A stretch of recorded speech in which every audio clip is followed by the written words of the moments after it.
up, Mastermind? It's on. Timer, start. Talk to 7.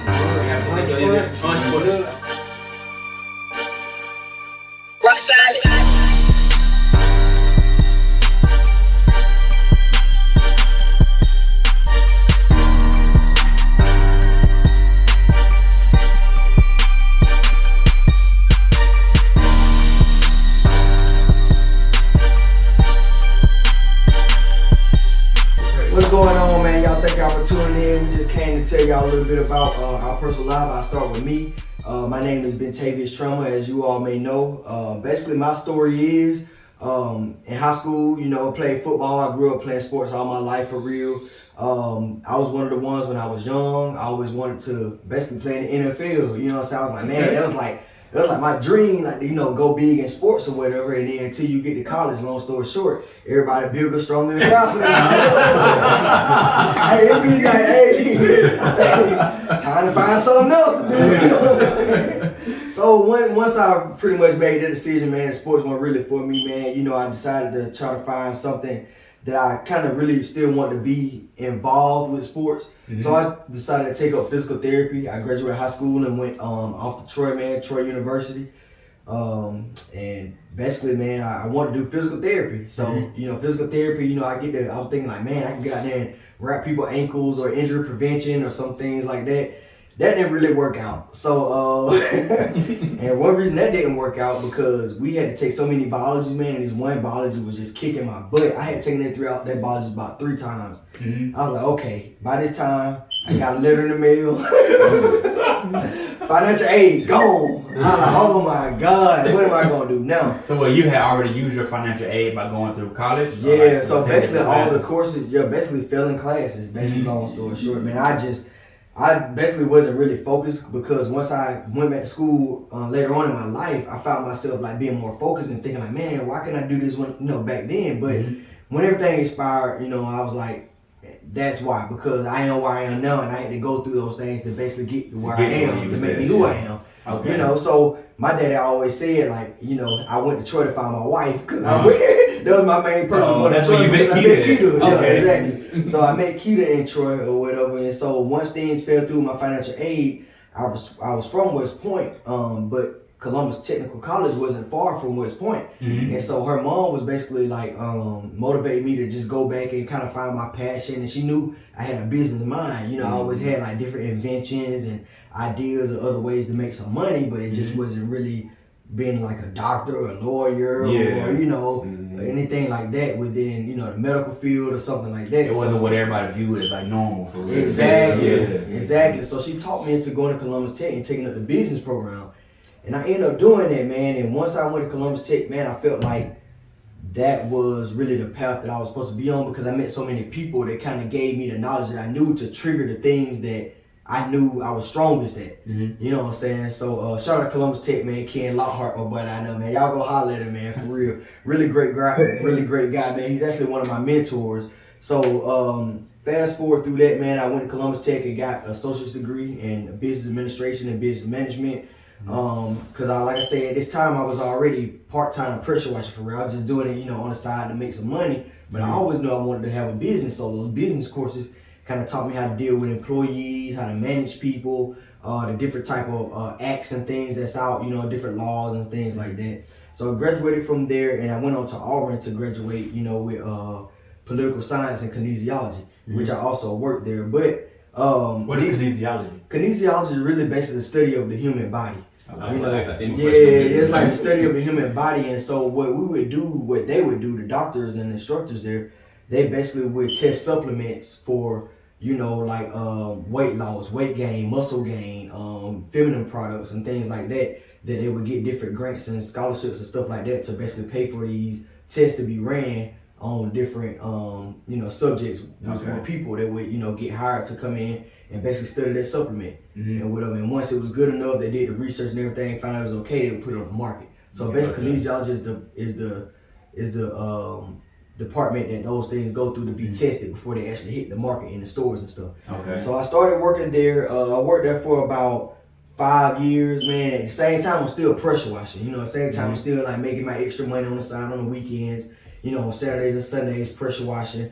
And when the days were long, you know, when the daylight savings or something, like we have more daylight on the end of the day, I could get off work sometimes and go pressure wash. And so basically what had happened was I ended up finding a contractor, finding a contract with some builders that I could go in and basically have a consistent, work, whatever, for pressure washing, man. And it actually ended up becoming like, man, a great opportunity. And basically how I got there was rewind all that. So how I got started with pressure washing. I was just gonna ask you that. Like, how you get into pressure washing? So that was my story with, school and everything, and thought I wasn't gonna make it, ended up going to Columbus Tech, bounced back from that because once I didn't get in, got kicked out of Troy for financial aid, I was like, man, it's gonna be it or whatever.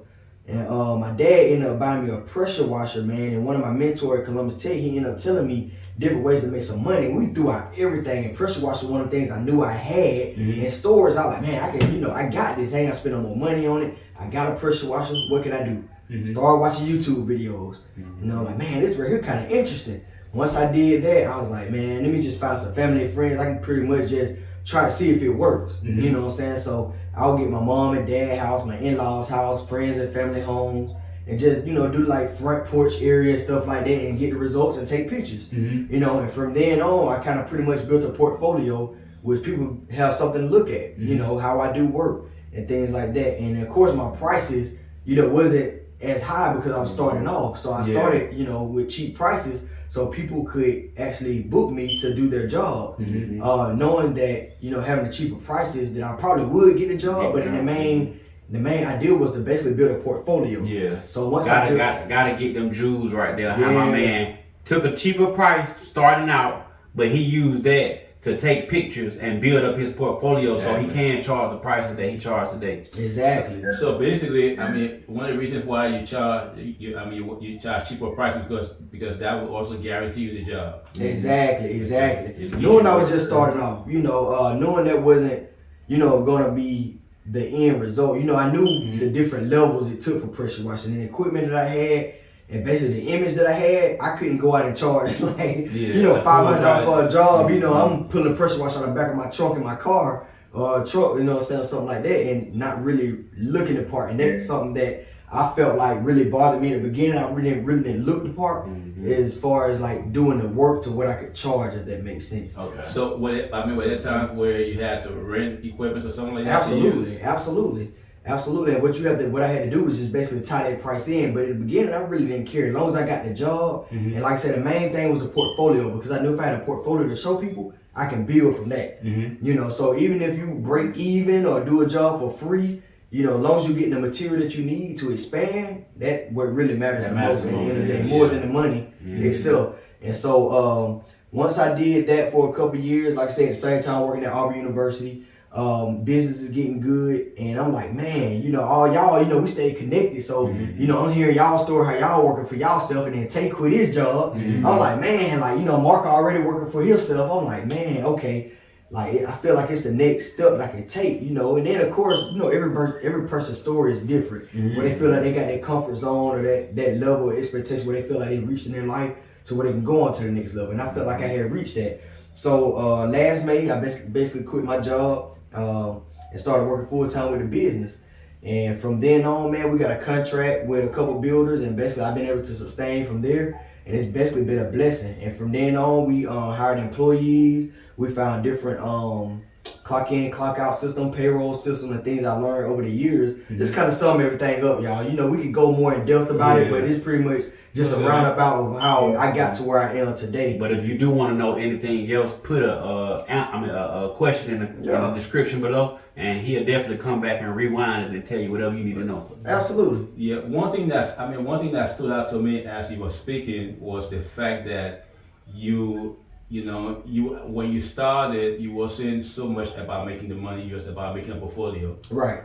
And compared to a lot of people today, when they get started, you're a newbie, you have no experience, but you won't start off charging the same price that professionals are charging, whereas you have no experience, and you feel, as doing what you want to do because your prices are, because you try to compete with those that have experiences, you know. But instead, you know, like you came up, start, with a flat rate, no matter how big your house is, $75. You know what I'm saying? That's funny because I tell you, I had found the old advertisement I used to pass out around people's mailboxes. It was like one store for 75, two store for like 120. Yeah, I went there. I couldn't survive, man. I'd be doing so many good deeds. But that's where you started doesn't mean like it doesn't contribute to where you're going. And I look back and I'm thankful for those, and it humbled me because I'm like, man, this is why I started. And just by having that vision, that dream, and setting goals, like let me know like you can actually touch it. And it's been a course over maybe 3 years for real, to be honest with you, since then. And they say the average time to really like make profit out of business or even get a business started is usually 5. Exactly. You know, and so I'm like, man, 3 years.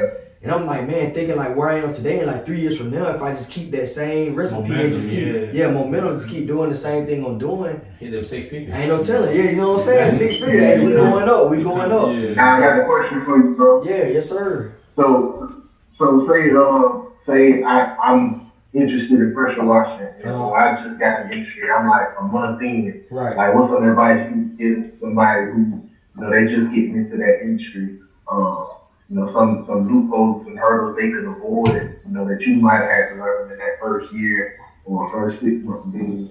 Right. Well, one of the things I would probably say the most vital advice would be communication, man.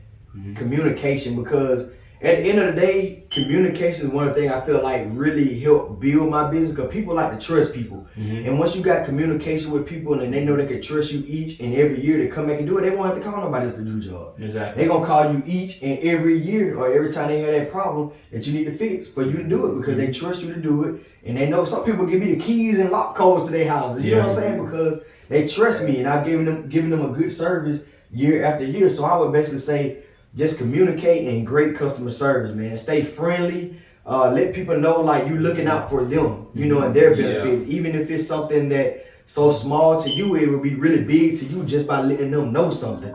Even if someone have like a flower bed all in front of their house and stuff like that, you go to a house, you see like they like plants. Let them know like, hey, yeah, we saturate these plants and things like that to make sure, it will be no harm done to your landscaping and stuff like that. And that knowledge that they know that let them know that you have experience in what you're doing. You know what I'm saying? So just communicate and let them know what you're doing. You have to look like a pro, do some research, do your research. I'm telling you, do your research. I mean, it's going to help you skip so many levels. Just like we giving you information, it's just like you researching what you want to know. We telling you, you know. So exactly. That's basically what I would tell somebody starting off. So what you saying, do your research and stuff.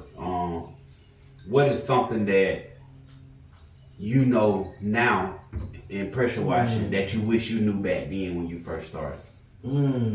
That's a great question. What's something like I wish I knew back then? Prices. Prices. I know we talked about being cheap, but you get to a certain point where it's like, man, like, how do I know if I'm really selling myself short? Exactly. Or, you know what I'm saying, or if I'm really giving too much and these people like really, I'm way beyond. Yeah, exactly. So I feel like if I just really knew like the price point right off bat, it really would have helped me make more money for my time than I really actually gave up front. So you know what I'm saying? Because time is money. So what's some ways somebody who's just beginning in the pressure washing business, what's some ways they can get a good average price on what they need to charge for a pressure washer? Funny story though, I know y'all probably went through this. I knew I was too cheap when everybody started giving me big tips. I'm like, golly, that tip is $50. I'm like, okay, something wrong. But at the end of the day, that was something that they kind of loved about me because I was cheap. And then you'll know if you do good work, because if people give you, big tips, like, man, okay, like I'm doing something right and I probably could go up on price. So that was something that helped me scale with that. But yeah, man, I would say, man, just stick to what you know, man. Go off your gut feeling on with the prices and everything. Just go off what will make them happy, and it makes you happy at the end of the day. Because you know what I'm saying, only you know what your price is for that day. Exactly. You know what your cost is to do that job and stuff like that. So at the end of the day, you know what your price is. As long as your price is good and you feel like it's not busting nobody else's head, and also you turn the profit, and everybody happy at the end of the day. Hey, we good. Is there like a average like that somebody would charge per square foot or? Yeah, I would say when I looked up the average, which sometimes I go between 13 cents per square foot to like up to 22 cents per square foot. You know, sometimes depending on the condition of the surface that I'm probably cleaning. But I would tell everybody starting off, man, just do probably 13 to 20%, you know, on square footage for the house and the concrete.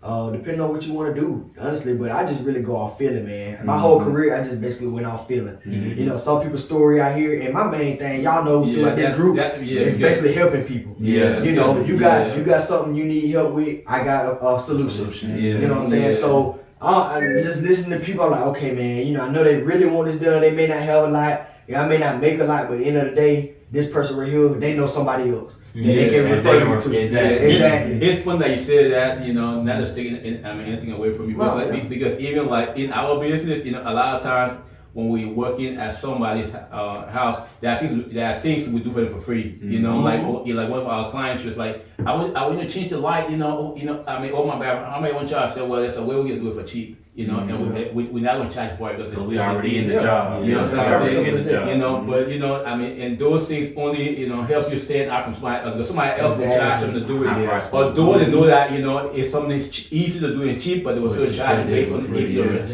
You know, but just you know, once they come in and say, you know, it's not hard to do, you know, I want to save you money, you know, I'll just do it this way, you know, and you know, it'll look as good as new. You know, so you know, that's a big addition.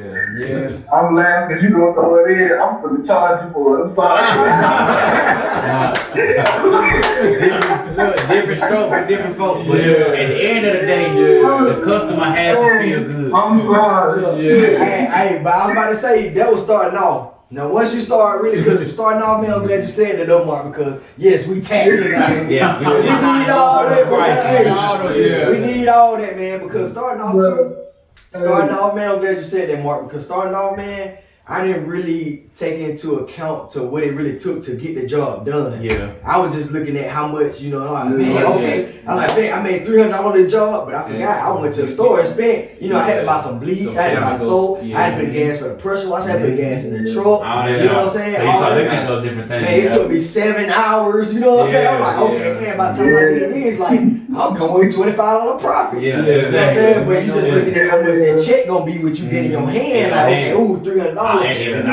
It does add up though. It does. But now later on in my career, my bad, I ain't mean to cut you off. But yeah, later on in my career, I just figured out like you have to put those, if you want to build and grow, you have to start taking accountability of really knowing your business and how much it takes to do the job and get the job, what your expenses are going to be up front. Because if not, you just end up doing a job and spending your wheels, and before you know it, you be tired out and you figure it's something you don't want to do because you feel like you're not making money. But 9 times out of 10, people will pay their price, but you just don't throw it in there. Or you probably made mistakes along the way that cost you a couple $100 in the job. I mean, and I would say like a mistake that I won't say it's a mistake, but something that we took for granted, like most times, you know, we buy our customers, you know, materials, but something that we are not used to taking into consideration, like, I mean, not only buy materials, but, you know, we have whatever trash, you know, if we have tear down something, you know, we just took it to the dump, you know, and haul it off and stuff. You know, so we came to the point where, you know, we say, if we got to make all these stores run,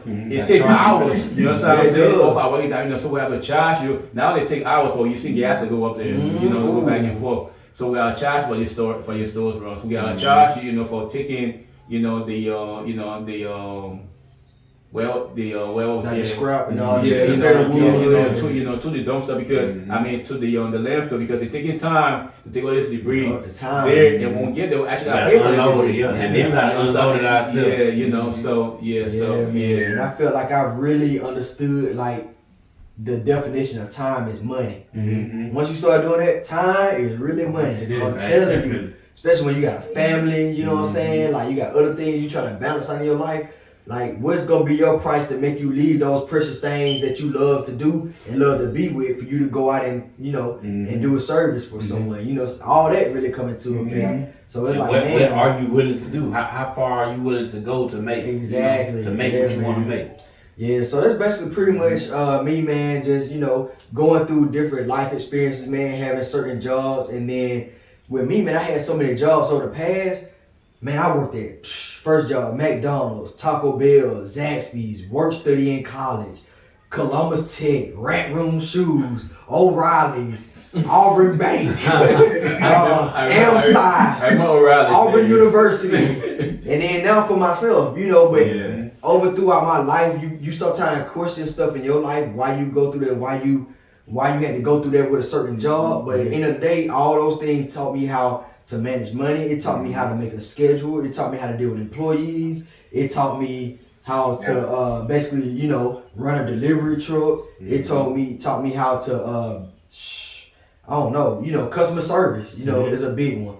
How to manage inventory, you know, things like that. Oh man, it taught me so much, man. So don't take the little things that you're going through now for granted, even though you may not be where you want to be. The job that you're in right now is teaching you to be prepared for the place that you're gonna be. You know what I'm saying? And that's kind of pretty much how my life went, man. And we're here now, you know, M3, we getting it, man, applying pressure.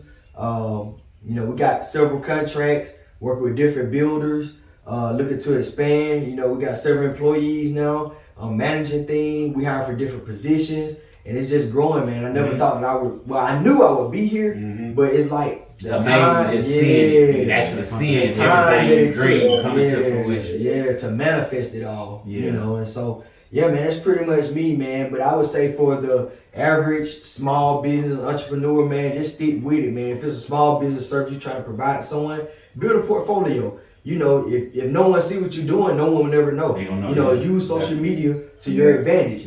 You know, social media is like the biggest, freest platform you can ever use to learn and teach. You know, sorry for the phone keep going on, man. The money keep trying to get to me. But man. But yeah, we appreciate y'all for tuning in, man. If y'all have any more questions, y'all have any more questions for me or anything? I want to ask, like, what was like one of the hardest things with starting off, like quitting your job and starting your new business? So what was one of the hardest things that you dealt with? The hardest thing with being in my situation with my family and everything was figuring out how the bills was gonna get paid. Like, am I bringing in enough money to, like, you know, it's always that fear, like, if you feel like you leave your job, you feel like whatever you leaving it for has at least equal or make more than what you making. You know what I'm saying? Your kids can't feel no change. Exactly. You know what I'm saying? Like, they can't, and if they feel it, you gotta act like, you know, that didn't even really happen for real, because, you know, you the man of the family, you know what I'm saying? Man of the household, so you really gotta pretty much, you know, make it happen. But I would say the biggest thing was, man, just make sure the bills were paid. Yeah, man, making sure the bills was paid, make sure we had insurance still, make sure we still had health insurance, make sure all that was gonna be covered, and make sure we could still maintain the lifestyle that we was really pretty much living. You know what I'm saying? Because at the end of the day, you always want to be better. You know, you may fall off a little bit. You know what I'm saying? But at the end of the day, to see yourself progress is where you ultimately want to be. But yeah, I would say that was probably the major thing. For dope. That's dope. Yeah, that's super dope. Man, that's fire, man. How was business? Business done. How was business now? Oh, now, man, business is good, man. I still have no challenges every day, though, man. I ain't gonna lie, man. It's never really easy. Yeah. Because I'm still learning. You know what I'm saying? Every day is a learning process. We've all been through it. You know what I'm saying? We were all on our own business, man. And like, each day you wake up, you kind of figure how to make more money with your business, how to better your business. Or if you have employees, how to help make them better. You know, because at the end of the day, when you are responsible for people who depend on you for a livelihood, like, you in a different seat now. It's a big responsibility. You know what I'm saying? It is a big responsibility, man. People have car notes, people have children to feed, you know what I'm saying? People to take care of, moms. You know, I got one guy that work with me now, man, like, he take care of his mom. You know what I'm saying? And like, and it makes me feel good to know that I'm giving him an opportunity to be able to make some money to be able to do that. Yeah. You know what I'm saying? And so that right there, man, is a big blessing with itself, man. But business now it's a different seat. It's good, but it could be greater. So I don't never really look at it as like I'm really there yet. Yeah. You know what I'm saying? I don't never really look at it that. I don't know if I would ever really even look at it like that, because I feel like it's still so many levels to go. Even when I'm gone, it's still gonna be some levels I probably could still have went. You know what I'm saying? And the There's sky. always room, like room for growth, you know. Exactly, man. But business is good, man. Business is great. I'm exactly where I need to be. You know, I always dreamed of being here, and since I've dreamed of being here, and now I'm really in that dream, I guess. Now I'm dreaming to be somewhere else. Yeah. So man, just keep going. Yeah, man, just keep going. Stay humble. Stay humble and just take care of people. One thing I learned with dealing with employees, if you're on that level where you're dealing with different people that you're accountable for, man, just take care of them, man. Just make sure, you know, you're being fair. And that's the only thing people, you know, want to do is just be treated fairly. You know what I'm saying? And just make sure they can really earn a living, because you can't be greedy. You know what I'm saying? You'll never be blessed like that. And I feel like me just really being a blessing. You know, I buy lunch sometimes. You know, we be at that where I'm like, man, you know, I go buy some pizza or some chicken sandwiches or something, you know, and just, you know, make sure that they're taken care of. Because at the end of the day, you don't know, they spend their land money on getting gas to come work for you and help you build your business. Exactly. So they help you build your business. So I feel like it's only right to take care of the people that's helping you grow. Okay. You know, so that's the advice I would probably pretty much give to people, for real. That is great, man. Ben Trammell, Hey. Applying Pressure, 1/5 member of Mastermind Millionaires. Yes, We're gonna give you sir. your flowers while you here, my man. Appreciate it, man. Good job, bro. Appreciate it, man. Yeah, Definitely making major strides. So how can the people reach out to you on your social medias and stuff like that? All right, for sure, man. So I'm on Instagram and I'm on Facebook. Let me see my Instagram name, man. Cause forgive me, I really don't even remember, to be honest with you. I ain't gonna flick. But yeah, it's Applying_Pressure LLC. On there, you can get pretty much videos of jobs we've done before and after. A little bit of my family is on there as well. So I just try to be transparent, man. Just kind of, you know, reach out to the people. And on Facebook, I do have a business page, it's Applying Pressure LLC, and my personal one is Ben Trammell, and they can basically reach me on that, man. I don't really give my Snapchat out, man. That pretty much, you know, real to raw. You gotta be a real one to get that snap. Hey, VIP. Yeah, man. I appreciate y'all for tuning in, man. I hope I can relate to anyone out there, man. If y'all have any questions, drop it in the comment section, man, and we'll definitely make sure, you know, if I don't have the answer, somebody here got the answer that, you know, that really just free you up for real. Just give you freedom, man. I'm just blessed to be here amongst these guys, man, to really just shine a light and be the light for real. So y'all be easy, man. I appreciate y'all getting to know me. Ben Trammell, aka BT, Ben, Applying Pressure. Let's get it. Let's get it. What's up, Mastermind? It's on. Timer started.